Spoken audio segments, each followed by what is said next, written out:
Welcome to Networking RX, a podcast devoted to helping business professionals like you enhance your networking skills in order to become more proficient giving and receiving quality business referrals and improving the overall quality of your life and the lives of those around you.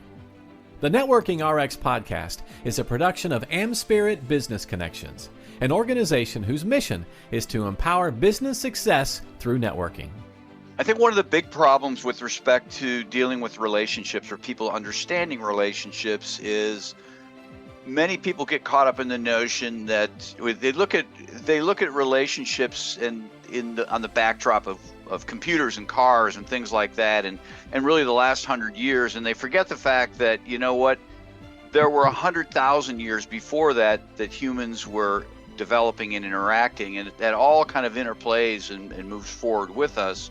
Yes, certainly we have all the modern conveniences, but we bring with us all that past with us. It's all there. So anytime, and I love talking about anytime I can get somebody on to really talk about the bigger picture of psychology and stuff like that, I love it. And today I have an individual on for a second tour of duty, if you will.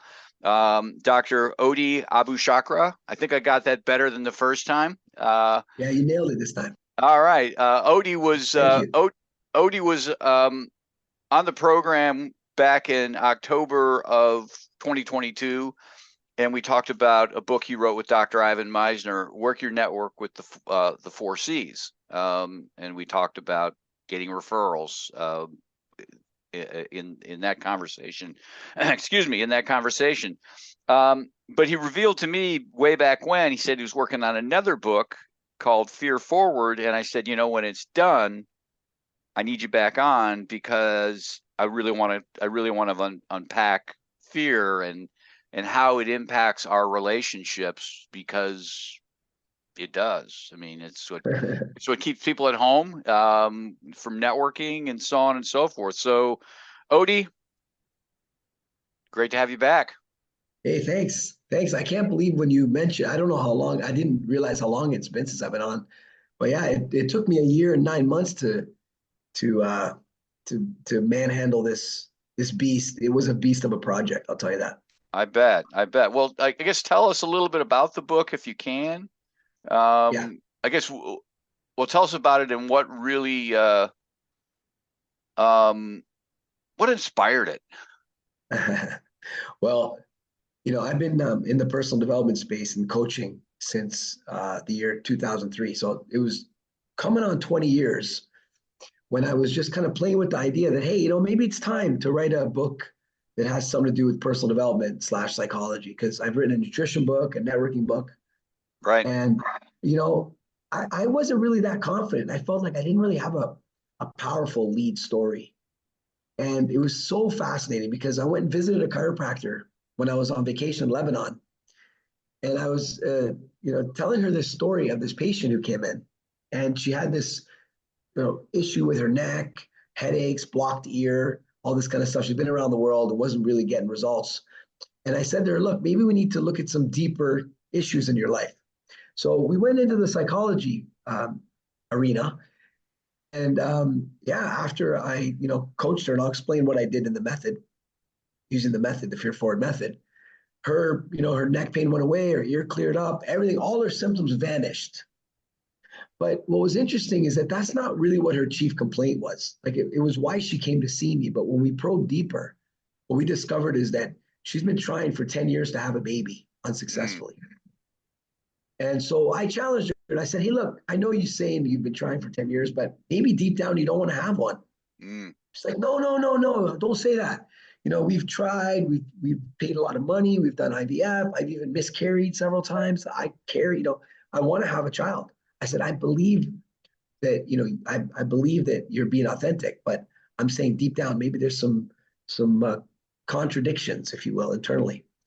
What was so interesting is that her mom, she had issues with her mother. And I said to her, if I was to snap my fingers and you'd have a baby now, what would be your greatest concern? She said, I'm afraid of becoming like my mother. That's when I realized she had one foot on the brake slamming the brake. Don't have a kid. Don't want to be like my mom. And the other foot on the gas saying, hey, let's go full speed ahead and pedal to the metal, have a baby. So anyways, I coached her through it. She ended up, letting me know that her mom and her spoke after many years. And it was just such a miracle kind of thing. And I'll tell you a little bit more about it as we unpack it later. But so when I told my chiropractor friend this story, she's like, that's an incredible story that just after speaking to her for a few hours, all her symptoms vanished. But did she get pregnant? And I'm like, I don't know. She's like, what's wrong with you? That is the most important part of the story. So I went back to the apartment and I was, taking in this beautiful view of nature in Lebanon. And I received a message from Jody, which is her code name. And she wasn't messaging me to let me know she was pregnant, because that would have been next level miracle kind of stuff, right? She actually did something greater than that. She actually sent me a picture of her and her husband and her newborn baby in the delivery room. Oh, wow. So I was floored. Man. I was covered in goosebumps. I was crying out of both eyes. I was sobbing like a little baby. And my wife and my sister-in-law, who wasn't used to seeing me like that, was like, is everything okay? What's going on here? So everything's perfect.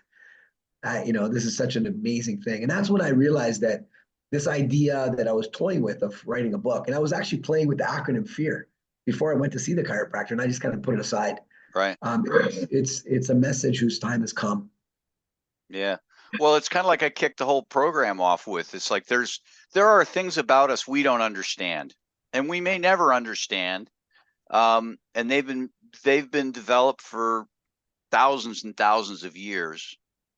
And I don't know, I can't explain it. I mean, you can't explain it either. I mean, you help this woman, but it's kind of like telling time. I could tell time. Still don't know how to build a watch, right? I mean, and that's kind of where we're at, but I think we're getting closer and closer. We're now at a point where we understand that there's more to look at. Yeah, and what you said initially has more weight than you realize when you spoke about the fact that we take, our past, all those relationships before we had technology and stuff, those relationships and how they're formed, and what the building blocks are that make them up, are still alive today, despite the fact that there's all this technology and that we're talking through a computer right now. But you'll see that I've been working on this for 20 years. So I'll be able to kind of share with you how we got this amazing miracle, and that I actually expect now with everyone I work with. Like, for me, it's not, is there a miracle today? It's going to be, what's the miracle today? Because I've turned it into a pretty solid reproducible process that I, can't wait to unpack further for you. Well, let's talk about it. Sure. Floor is yours, my friend. All right, let me I'll tell you some of the principles, and I'll tie it back to the Jody story.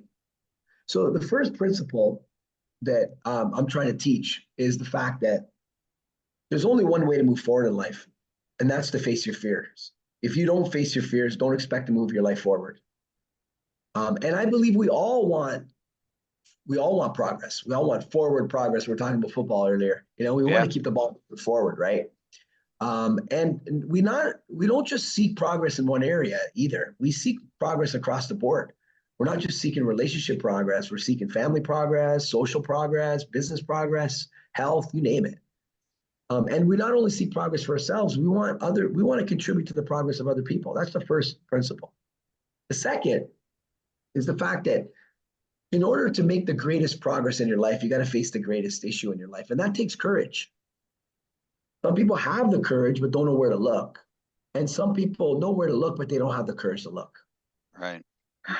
And the last point, or the third point rather, is that beneath the surface of stress, struggles, issues, problems, obstacles, whatever you want to call them, adversity, if you peel all those labels away, what you're going to find is that fear is sitting there. And I believe fear sits at the center of every problem. It's a component of every problem. That might sound like the bad news, but the good news is, if you know how to leverage it, fear actually stands tall at the center of every solution. And why do you? Yeah, well, I want you to unpack that. It stands tall at the center of every solution. Only if you know how to leverage it. If you don't know how to leverage it, it's going to sit at the center of every problem. it's a solution that has no lever. You can't actually pull the lever, right? But if you know how to leverage it, you can pull that lever and you can take what I believe is a quantum leap forward and make significant progress. But most Yes. people don't know what to do with their fears. Yeah. They just think that, hey, let's just treat it at the surface level, which is okay. They don't even call it fear. In fact, most people just say, I'm stressed. Yeah. If you're stressed, you're going to go to a stress coping mechanism, which is, I don't know, a massage, having something to eat, or going for a walk. You're going to treat it at the surface level. But if you realize it's a fear, you're going to ask deeper questions. Say, hey, hold on a second. Where did this come from? You know, and how is this holding me back? I believe when you look at it from the fear lens, the optic of fear just gives you more depth. Okay. So Go ahead. I was just going to say, what we're taught traditionally when we think about fear, and I alluded to this earlier before we went on there, is that, we're traditionally people, when I ask people, what is your fear? They'll tell me it's this. And I'll say, where does it come from? And they'll say, I don't know. It's fear of the unknown, or what they call fear of uncertainty. It's fear of this mysterious tomorrow. Like, why are you afraid of, this networking event tomorrow? Oh, I don't know. It's fear of the unknown. I'll know when I get there. Yeah. But that actually can't be the case, because fear is an emotion, even though it's one of the most costly human emotions, according to Napoleon Hill, one of the leaders in the personal development space. It still, nevertheless, is an emotion. And emotions, all emotions, require what I call substance in the mind, or information in the mind. So it's not the unknown. And if it's not the unknown, it's the known, right? Right. And what is the known? It's what you said earlier. It's the past. Yeah. We're afraid of, even though, we think it's this unknown experience we're going to step into tomorrow at the networking event. No, it's actually the known part, the part that you don't want to repeat. What we're afraid of is history repeating itself. Well, it gets back to your story of Jody then. Yes, exactly. She was afraid of, her mom being, the history with her mother, repeating this time her playing the role of mother. Exactly. Interesting. So fear is an acronym. Can you Yes. walk us through that? Yeah. So I believe that most people F, free, E, energy, and run. Most people free energy and run, right? When they see fear, they say, yeah, I'm out of here. And of course, that's important for what we call inborn fears. You see a lion, you better run. You better climb a tree. You better get into a car. Right. So that's built in. That's by design. And you don't want to change that unless you're working with lions as in a circus or something. You want to kind of diminish your fear, and you can. But fear can also stand for free energy and radiate. And the acronym is actually my method, which I'll share with you when I go back to Jody's story. I'll kind of just break down kind of how I did it for her. But just to go a little step further is that, so it comes from the past. We get that. But it's not just the entire past. It's a very specific part of your past. It's a time in your past that you've labeled or judged as being a negative experience. And anytime you pin the label of this is bad, this is negative, this is, a mistake, then you live in fear of it repeating, because your brain naturally wants to avoid unwanted events. So it's really your judgment of an event in your past that has generated the fear. And these experiences we have in the past can either be direct or indirect. So if somebody has the fear of networking or standing up and speaking in public, right? Right. That could be because they had a direct experience firsthand, through their own eyes, through their own senses. I, spoke, someone laughed at me, and I'm afraid of this repeating at my networking, function. But it can also come from an indirect experience whereby you saw, you heard, you witnessed, even read about somebody go through some event that you now judge, call negative, and label as unwanted, and therefore naturally seek by default to avoid it. Well, that makes sense, because people will avoid networking events and have never really been to a networking event. Right. They They don't have any experience, but they've heard from people. Right. Now, what's interesting is that some people say to me, hold on a second, I'm afraid of, like you said, going to a networking event or moving to this country. I've never been there before. So how can there be history to it? Well, that's because they don't realize that it doesn't have to be a networking event.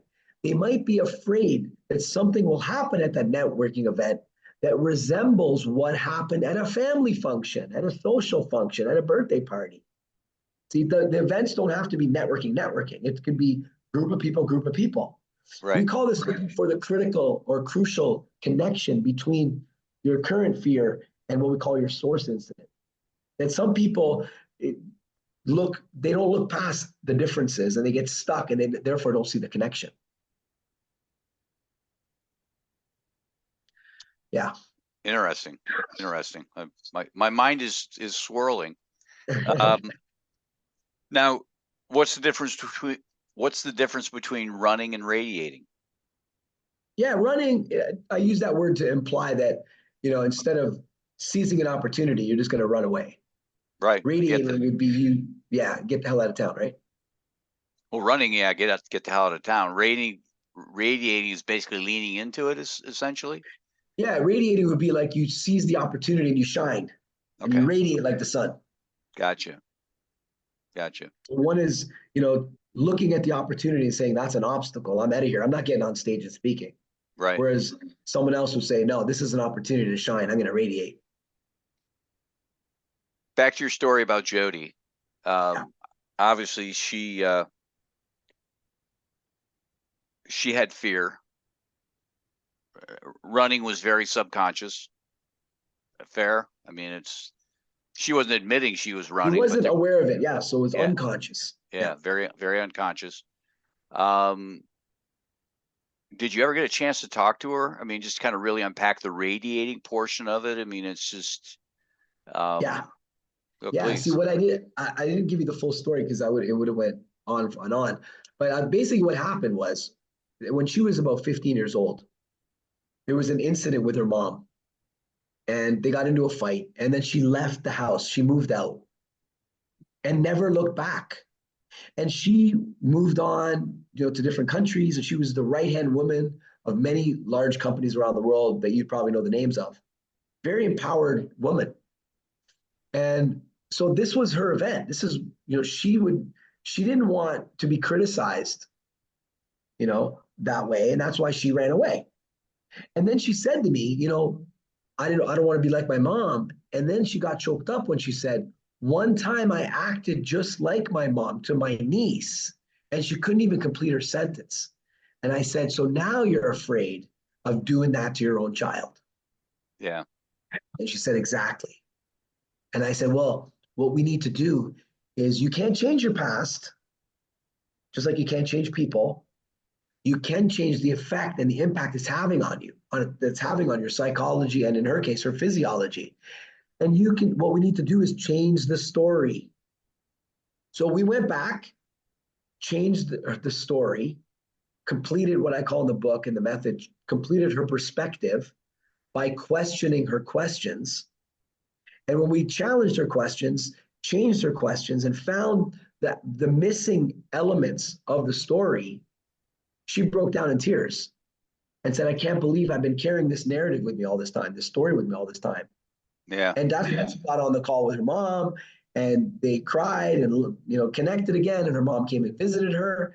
And then all that physiology was, started normalizing. The foot that was on the gas was still on the gas, but we took the foot off the brake, and the pregnancy started moving forward. And 1 year and 1 day later, it was exactly 1 year and 1 day later when I received that message and the picture of her with her new baby.